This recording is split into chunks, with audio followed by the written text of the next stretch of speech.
The knock came just before the rain. 3 sharp raps on the barn door. Then silence. Not the nervous kind, not desperate either. Just waiting. Clay Maddox didn't move at first. He was seated at the workbench in the far corner, hands still, the dim oil lamp flickering against the grain of old cedar walls. The knock came again, slower this time. He hadn't had a visitor in months, and he hadn't touched a woman in 17 years. Outside, the thunder rumbled low like a bull clearing its throat. A gust of wind kicked dirt across the yard. Clay shifted, stood, wiped his hands on the front of his canvas duster, and walked toward the door. He unlatched it, expecting maybe a coyote nosing around or one of the Holloway boys come to harass him again about the pasture line. What he saw instead made him freeze. 3 girls. One in a threadbare blue calico dress, barefoot and wet to the knees. Another clutched a canvas sack to her chest like it held her whole world. The third had dried blood along her temple. Her eyes narrowed like she expected a fist. All of them younger than 20. All of them silent. The middle one, the one with the sack, spoke first. Her voice was rough, like she hadn't used it in days. "Are you Clay Maddox?" He blinked. "Who's the skin?"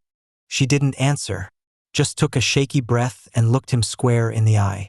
The younger one swayed slightly from exhaustion. The one with the blood on her temple never blinked. The wind shifted. The first drops of rain hit the roof like small bones. "I'm not looking to cause trouble," Clay said, stepping aside. "But you best get in out the weather." They stepped inside without a word. The rain followed hard behind. "Let's go back." Before the knock, before the storm, before those 3 girls showed up like ghosts on the edge of his land, Clay hadn't seen a woman up close in nearly 2 decades. Not since Eleanor. He'd buried her with a blue shawl and half his soul one April morning 17 years ago, then turned his back on townsfolk and company alike. Folks said he lost himself. Some said he'd gone mad. Others simply forgot he existed. The ranch kept him alive barely. He'd stopped running cattle after the fever took most of his stock in '69. The soil was bad for crops, and the land itself too dry to ask much from it. But it was quiet, and that was enough. Most nights he ate beans cold from the pot. Most days he patched fence lines, watched the weather roll in, or stood in silence beneath the cottonwoods near the creek where Eleanor used to hum songs without words. He lived in silence, slept with one eye open, and trusted no one but his horse. So when 3 girls showed up out of nowhere, one bruised, one barefoot, one carrying something she wouldn't let go of, he knew something wasn't right. Back in the barn, the storm picked up. Rain lashed the tin roof, and the wind whined through the cracks in the wood. Clay lit a second lamp and set it on a barrel near the stall. The girls huddled by the wall, dripping and quiet. He handed them a blanket. Only the smallest one reached for it. The oldest girl, the one who'd spoken, stood like she was bracing for judgment. Clay noted the red ring around her wrist, the kind that came from rope. "You runnin'?" he asked. Still no answer. He sighed, rubbing the stubble on his jaw. "You'll have to give me something to—" "We didn't steal nothin'," said the bloody one, her voice low and angry. "Ain't no crime in leavin' hell behind." That hung in the air a moment. The lamp hissed. "Where's your people?" Clay asked, gentler this time. "Gone." He looked at the girl with the sack. She was clutching it tighter now, backing a little deeper into shadow. Her shoulders were trembling. "What's in there?" She looked away. "Nothing you need to worry about," said the older one. "Miss," Clay said, stepping forward, "you come to my barn, you get my shelter. That means I got a right to know what I'm shelterin'. We came 'cause you ain't like the others." He frowned. "You don't know me." "But she does," the smallest girl whispered. She pointed to the older one. "She said you fought in the war. Said you didn't take nothin' from no woman." Clay's breath hitched. "Your wife was kind," the older girl said. "She helped my mother deliver babies back in Dust Creek before they burned the town." Dust Creek had burned 13 years ago. Clay hadn't heard the name in so long it felt like a dream. "I didn't think no one remembered Eleanor." The girls nodded. Then, without a word, The one with the sack turned and curled up in the hay near the corner stall, cradling her mystery bundle like a lifeline. Clay didn't press. He stood for a long while after they quieted. The rain kept falling. In the distance, somewhere beyond the hills, a coyote howled, sharp and sudden. Clay walked to the barn door and looked out into the darkness. Something was coming. He could feel it. And this time it wasn't the weather. By morning, the storm had passed, but the sky remained gray, hung with a heaviness that didn't lift. The kind that settles into a man's bones before the truth has time to catch up. Clay stood at the edge of his porch with a cup of bitter coffee, watching steam curl in the chill. From the barn came the faint stir of movement, straw rustling, soft feet. The girls were still there. He'd half expected them to vanish in the night. He'd known kindness once, a long time ago, before the war turned boys into shadows and men into things that walked with hollow hearts. Before he watched Eleanor wilt from the inside out and buried her beneath the cottonwood tree with the shawl she'd knitted in better years. Since then, Clay had kept to himself for good reason. Not just because the world was cruel, but because people made it crueler. And yet, here they were. He walked back to the barn, the door creaking open on hinges that needed oiling. The scent of damp hay, sweat, and old wood greeted him. The girls looked up from where they'd huddled. The youngest had curled against an old saddle blanket, her face soft in sleep. The bloodied one stood near the stall rail, her arms crossed, shoulders tight. But it was the girl with the sack who rose first, still clutching it like a lifeline, her dark eyes watchful. "You got names?" Clay asked. The oldest nodded. "I'm June. That's Tilly, and the little one's May." He let that settle. "You runnin' from someone, June?" She held his stare. "We ain't stole nothin'. We didn't kill no one. But we left a place where men ain't men, they're dogs with knives. Preacher called it a mission, but it was a cage. When the sheriff come, he turned away. They always do." Clay set his coffee down slow. "I ain't law." June nodded. "That's why we came here." Tilly spoke next, stepping forward with defiance still burning under her bruises. Word in Holloway was, "Clay Maddox don't take in nobody, but he don't turn 'em in either. They say you once hid a Mexican family in your smokehouse for 6 nights straight till they crossed the ridge."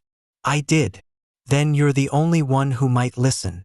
Clay looked to May, still asleep.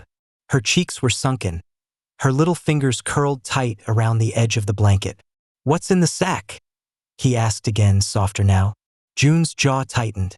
"You don't want to see it." "I think I might." She stepped back. Tilly moved to stand between them, but June raised a hand.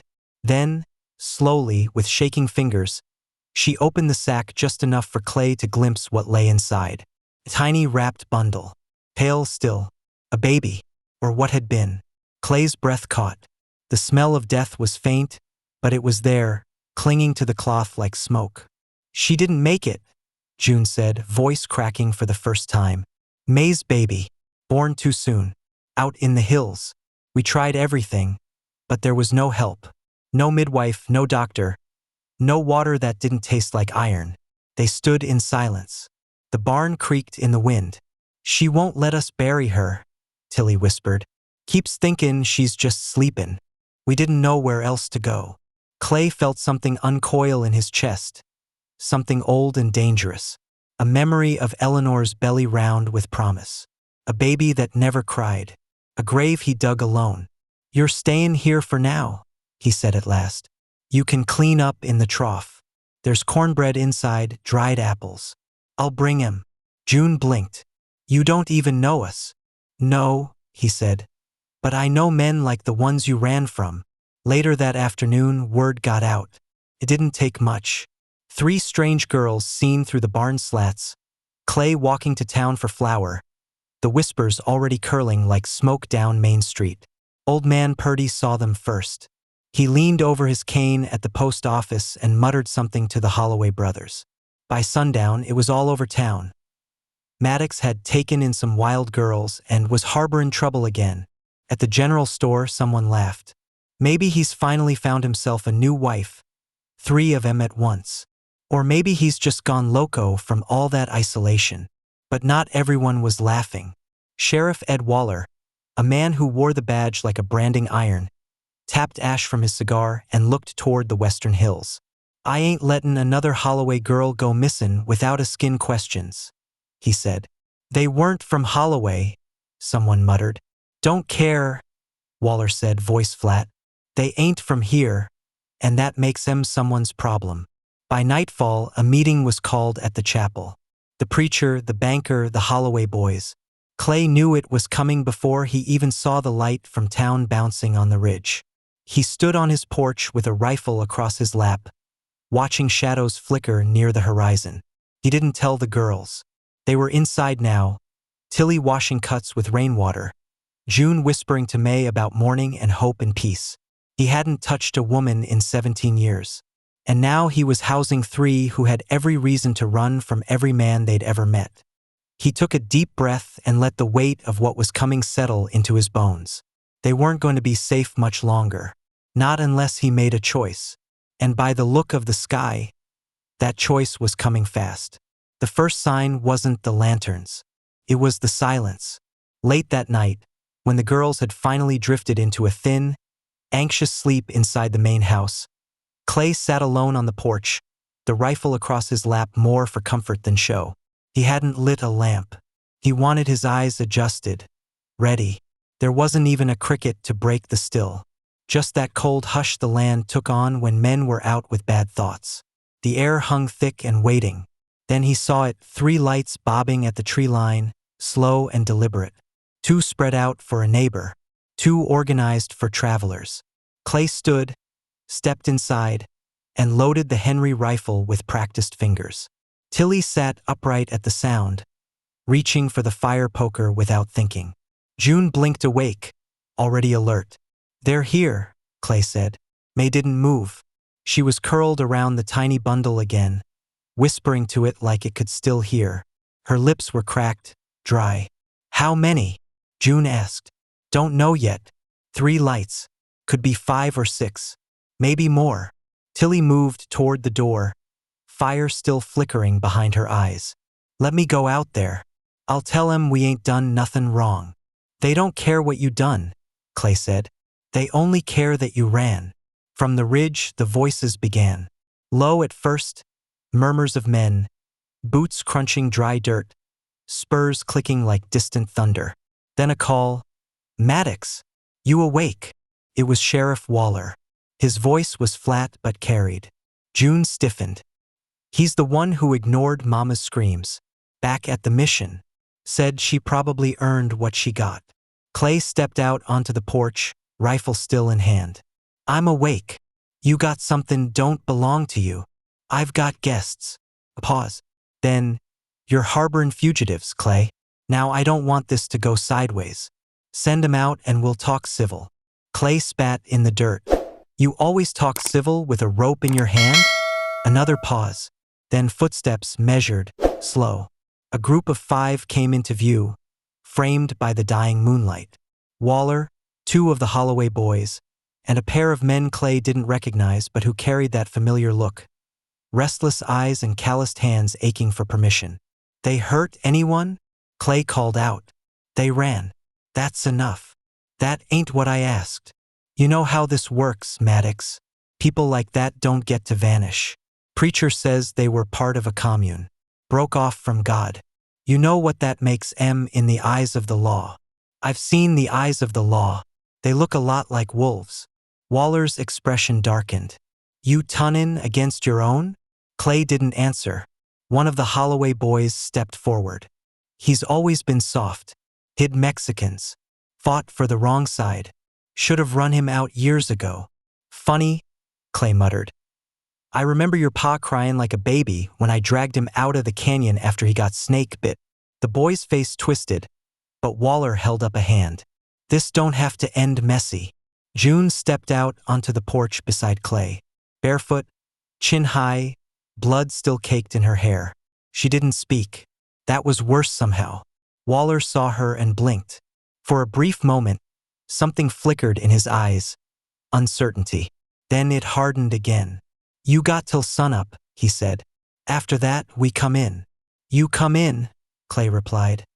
You best bring shovels. They turned and left, shadows melting back toward town. June exhaled. Her hands were shaking. You didn't have to do that. Didn't mean I wouldn't, Clay replied. Inside, May began to cry softly. Not wailing, just small, choked sounds like a bird trapped in cloth. Clay closed the door, slid the bolt, and sat with his back to it. There wasn't going to be any more talking. Not from men like Waller. And not from the girls either. Not unless they were ready to speak the kind of truth nobody in this part of the world wanted to hear. That night, they made plans. Tilly sharpened a kitchen knife. June patched the back window with a horseshoe nailed across it.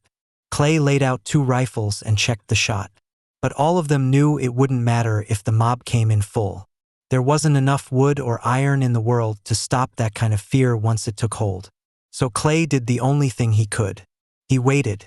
He sat beside May near the fire, watching her hold the still bundle and whisper lullabies to something that could no longer hear them.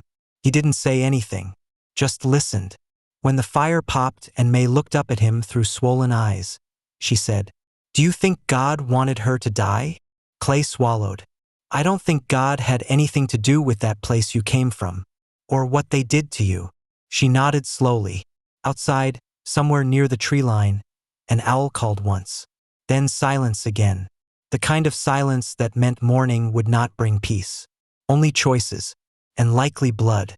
Before the sun even broke the edge of the hills, June stood outside the barn in the thin, gray-blue haze of false dawn. She didn't ask Clay for permission. She didn't wait for Tilly or May. She just stepped out into the chill and faced the eastern sky like someone waiting to be judged. Clay watched her from the porch, rifle still in his lap, coffee cooling in the tin cup beside him. He could feel it in his ribs, that old tightness that came before a gunfight or a funeral. He'd felt it the night before Eleanor passed. Felt it when he buried his captain with only a shovel and half a prayer during the war. "You should come in," he said, voice low. June didn't turn. "They're not gonna wait till the sun's high." "No," Clay said. "They ain't." She crossed her arms, eyes scanning the treeline. "There was a time I thought all men were the same. Thought kindness was just another kind of trick. But you," she finally looked at him, "you didn't ask what we did. You just gave us cornbread." Clay nodded once. Sometimes you can smell truth on a person. Inside the barn, May was sitting up now, her lips moving in quiet prayer. Not the kind she'd been taught back at the mission, the chanting, guilt-heavy kind, but something raw and childlike. Tilly was next to her, brushing her hair with the gentlest hand Clay had ever seen on a girl with eyes that full of fire. And the bundle, still wrapped, still untouched. The child that never cried, still swaddled in hope. When Clay stepped inside, the air was different. Heavy, but not dark. Still, but not dead. He knelt beside May, hesitating only a second before placing a calloused hand on her shoulder. "She had a name?" he asked. May looked up, surprised, then nodded. "Leona." Clay swallowed. "You want her buried?" May hesitated, then nodded again. "But not like they do it. Not in the mud behind that chapel. Not with that preacher speaking words that never meant nothin'." Tilly spoke, her voice rough. "We want her under the cottonwood. Like family."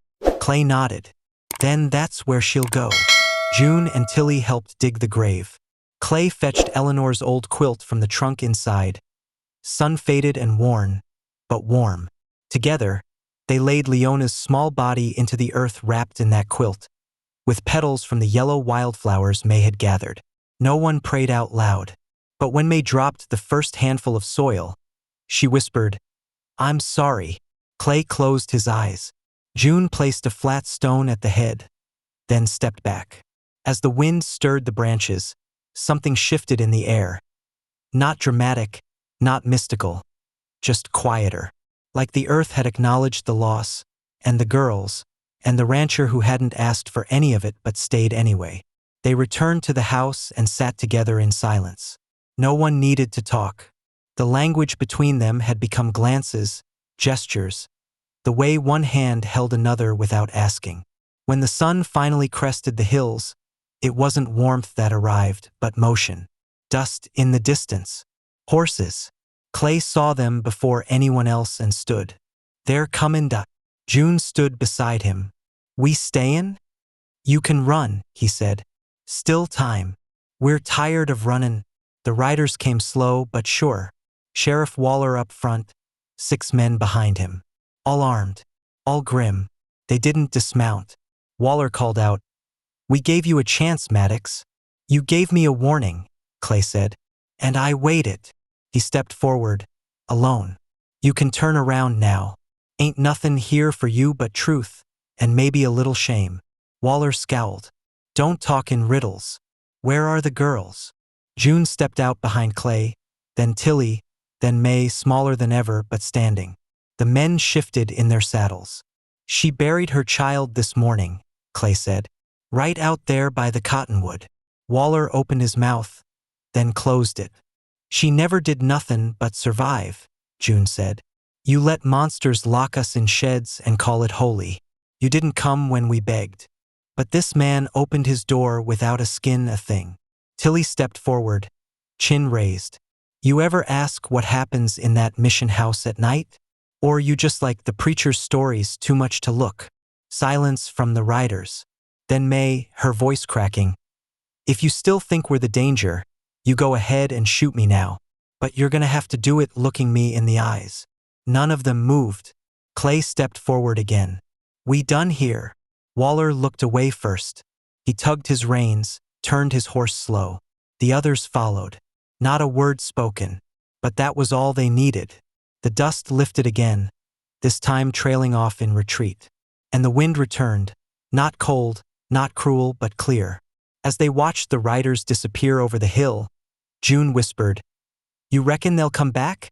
"Maybe," Clay said. But the way he said it, it meant something else. Because they all knew. When you bury a child with dignity and face a gun without flinching, sometimes the world blinks first. They went back inside. Not safe. Not settled. But together. Weeks passed. The prairie, like it always did, began to forget. The summer crept in slow, drying puddles and thickening the air with the scent of warm dust and yellow grass. Life resumed its quiet rhythm in Holloway. The preacher still gave his Sunday fire and brimstone to half-empty pews. Sheriff Waller still walked the boardwalk like nothing had cracked in his armor. But something had shifted. No one mentioned the night they rode up to Maddox's land with rifles and left with nothing. No one dared ask why the girls were still there. And no one stepped foot on his property again. Clay didn't mind. He never liked visitors much. But the girls, well, they weren't visitors anymore. They stayed. Tilly took over tending the garden plot Eleanor had once tried and failed to grow. She got beans to sprout, peas to climb, even coaxed tomatoes from the stubborn Clay. June handled the horses like she was born to it. She didn't say much, but Clay could tell she heard everything. She was the first to spot weather changes, the first to fix a broken gate. She wasn't made for softness, but she was made for survival. And little May, she didn't speak of Leona again. But every morning, just as the light crested the ridge, she walked out to the cottonwood with a handful of wildflowers. Some days she left one, some days 3. She never explained the numbers. Clay built her a small bench out there. Never said it was hers. Just put it by the grave one afternoon and walked away. That was the way things happen now. Quietly. One night, under the stars, June sat beside Clay on the porch. The lantern light flickered, and the sound of coyotes floated from the far hills. "You never asked what they did to us," she said. Clay didn't look at her, just watched the sky. "No," he said. "Figured if you wanted me to know, you'd tell me." June let that hang in the air, then whispered, "They made us believe it was our fault, that if we prayed harder, obeyed better, maybe we'd deserve less pain. But pain was the point." Clay nodded slowly. "My wife, Eleanor. She once helped a girl who came from a place like that. Nursed her, kept her hidden. She didn't ask questions either. Just fed her. Let her rest." June turned to him. "That girl's name was my mother." He blinked. "She told me once that the kindest soul she ever met wore a blue shawl and smelled like fresh bread." Clay swallowed, looked down at his hands. She made that shawl, he said softly, for a baby that never came. June didn't speak after that. She just reached across and set her hand on his. Calloused on calloused, weathered on weathered. They stayed like that until the stars began to fade. Later that week, a rider came up from the south. Not a lawman, not a preacher, just a Mexican woman named Rosa on a paint mare, looking for Clay Maddox. She had a letter tucked into her saddlebag, sealed in wax. It was from the wife of a railroad man in Abilene. Said her daughter had escaped a mission house north of Dust Creek and had spoken of a girl named June who'd once protected her. The woman wanted to meet her. June didn't reply at first, just folded the letter and set it by the window for days. Then one morning she packed a bag. Tilly helped her saddle the mare. May cried but didn't beg her to stay. "I'll be back," June said. "There's others out there still runnin'. Maybe I can be the door that opened when we needed one." Clay nodded. "You'll ride with the wind behind you, just like your mama." She didn't cry when she hugged him, but he thought she might have later, when the dust was between them. May and Tilly stayed. The bench under the cottonwood grew smoother from years of use. The wildflowers never stopped blooming. And Clay, who once hadn't touched a woman in 17 years, found himself surrounded by more life and noise and quiet laughter than he ever thought he'd have again. Years later, folks would point to the Maddox place and call it cursed or blessed, depending on the telling. But if you asked May, now grown and teaching other girls how to survive and still sing, she'd say, no, it wasn't either of those. It was just a place where someone finally said, "You can stay," and that, in the West, was more powerful than any gun.